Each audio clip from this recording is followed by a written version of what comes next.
On January 20th, 2018, in Overland Park, Kansas, police responded to calls about a teenager threatening to kill himself. He also told BRP that he was going to stab himself and he's done with life. About 4 minutes after arriving at the scene, Officer Clayton Jennison shoots 13 rounds at a minivan backing out of a garage.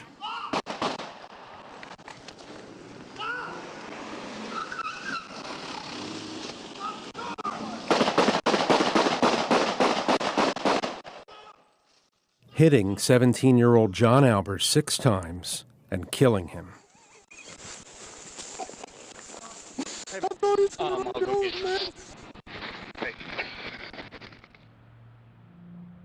One month later, the Johnson County District Attorney announced his charging decision. Under Kansas law, we have deemed, based on the facts and the law, that this is justified use of force. 4 years later, the shooting is under investigation by the Justice Department. Police in America shoot and kill roughly 1,000 people every year, according to a Washington Post database. The public almost never sees how police investigate other officers. But in this case, the release of the entire case file and corresponding visuals gives us a rare look inside one of these investigations. The couch. The investigation was conducted by a team of officers from other departments in Johnson County, Kansas. Clayton, I'm Detective Jason Arring with the Leawood, Kansas Police Department. Known as the Officer Involved Shooting Investigation Team, or OSIT. No one associated with this case agreed to speak to the Post, despite multiple requests for comment. The Post examined the nearly 500-page, partially redacted OSIT report and shared it with 5 law enforcement experts. They said the investigation favored Officer Jennison's perception of events, a common reality in officer-involved shootings. They seem to start with the assumption that this was what they'd call in law enforcement parlance a good shooting. We recreated the shooting in a 3D space to trace the location of Officer Jennison in relation to the minivan. The model showed he was to the side of the van when he fired the 13 shots. We also spoke to John Albers' parents about their son, the investigation, and how they obtained additional documents. Documents that were not included in the report. The public case file provides an unusual opportunity to see how police investigated an officer who shot and killed a teenager. The Post's analysis reveals an investigation that missed critical steps recommended by county protocols and the law enforcement experts who reviewed the case.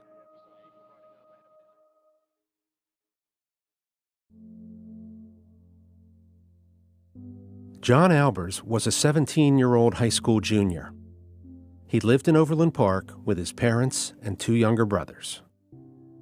John was intense. Like, he loved his family and his friends very, very deeply. He was an all-in. He was either all in or all out. I mean, that's why he was a great goalie. He could come flying out of a soccer goal 90 miles an hour. People could be kicking at his head, and he just didn't care because he was gonna get the ball. On January 20th, 2018, Albers was renewing his soccer referee certification at a local sporting goods store. While on a break, he was caught shoplifting. He had been on kind of a roller coaster ride of emotions over the last year, especially the last month. Huge ups, huge downs. The incident, along with Albers' prior interactions with law enforcement, were outlined throughout the investigative file. I had to pick him up from the police, brought him home. That night we had plans with my cousin who was in town. He said he didn't feel like going out. He wanted to be by himself. Albers wrote in his journal about the shoplifting and how there was way too much to come back from. We left the house at about 5:10 that day, my husband, I, and our other 2 boys. We weren't very far away, maybe 20 minutes away. Around 5:36 p.m., Overland Park Dispatch Center received 911 calls from Albers' friends. His friends said Albers was on Snapchat and FaceTime saying he was going to kill himself. When he posted that stuff on social media, his friends did the appropriate thing and they called 911 because they wanted to make sure John was safe. Two officers, Officer Ryan Newland and Officer Jennison, responded to the call. They were both fairly new to the force. Do you have any prior law enforcement experience? No, I had prior military experience. Okay. The history of the cop is really important. It'll never be heard in court, but it's important in making a decision.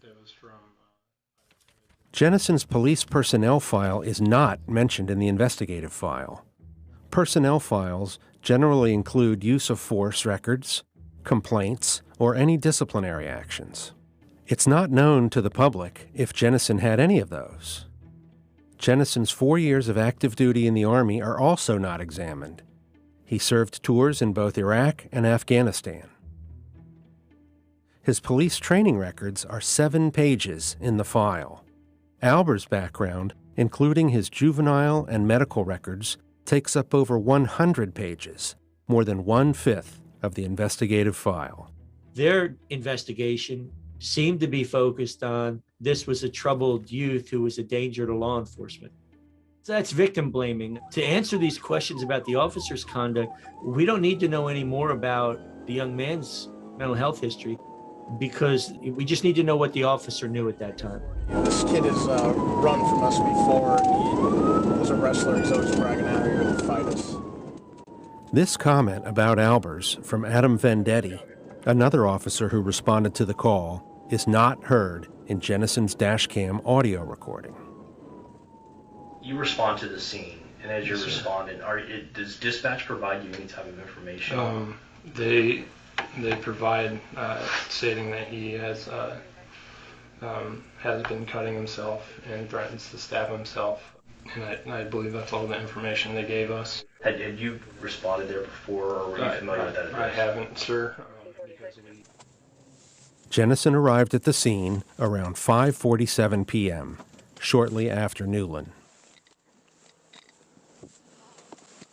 Officer Newland was going back to get a patrol phone. I was standing behind a tree that was in the front yard. Dashcam video shows Jennison does not announce himself as a police officer before firing his first round of shots. He hasn't properly identified himself, which is clear police training. You have to tell him who you are. As I'm moving towards the garage, the door opens. Try to contain that situation, not let him leave so we could help him. That's why I got in the back of the car. Experts call Jennison's movement officer-created jeopardy. That's when an officer places himself in danger and then uses deadly force to get out of the situation. I would have been asking him about his training for these kind of situations. Why did he step in back of the vehicle? Some of the experts said they would have questioned Jennison more extensively about his training, why he stepped behind the van, and his decision to fire. From my memory, it felt it was going fast enough to be a threat and to cause bodily harm to me. One of the things that cops lay their everything on is Graham versus Connor. It kind of protects the officer to some degree if he can say that he can reasonably articulate that he was in fear of his life. According to that Supreme Court decision, a reasonable officer's perception when using force is a determining factor in whether they are charged or not.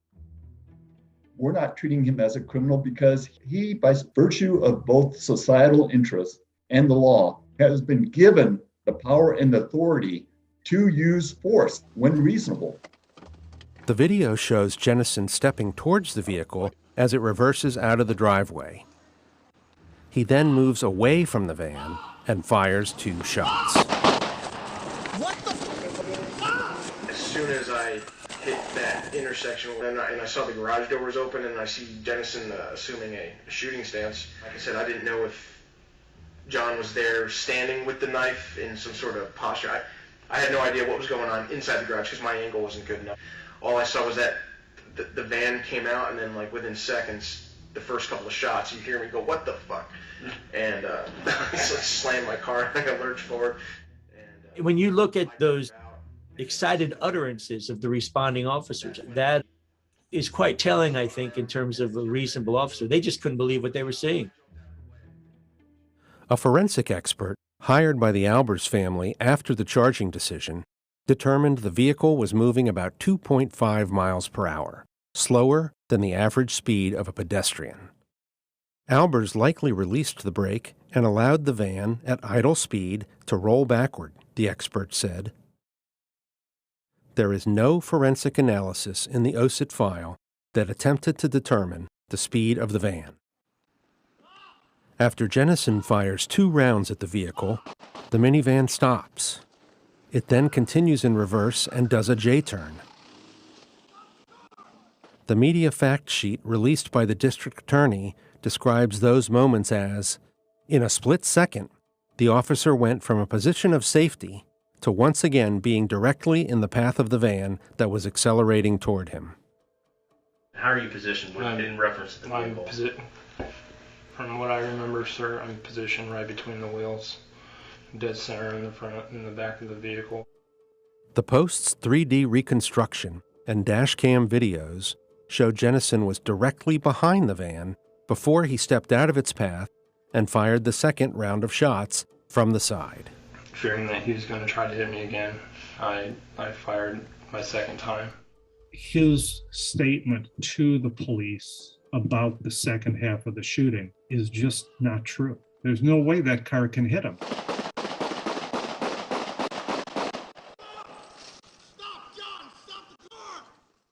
At the press conference where the district attorney announced that Jennison would not be charged with a crime, a reporter asked about how Jennison's position while firing factored into the charging decision. I think it's well established that a vehicle can be a deadly weapon.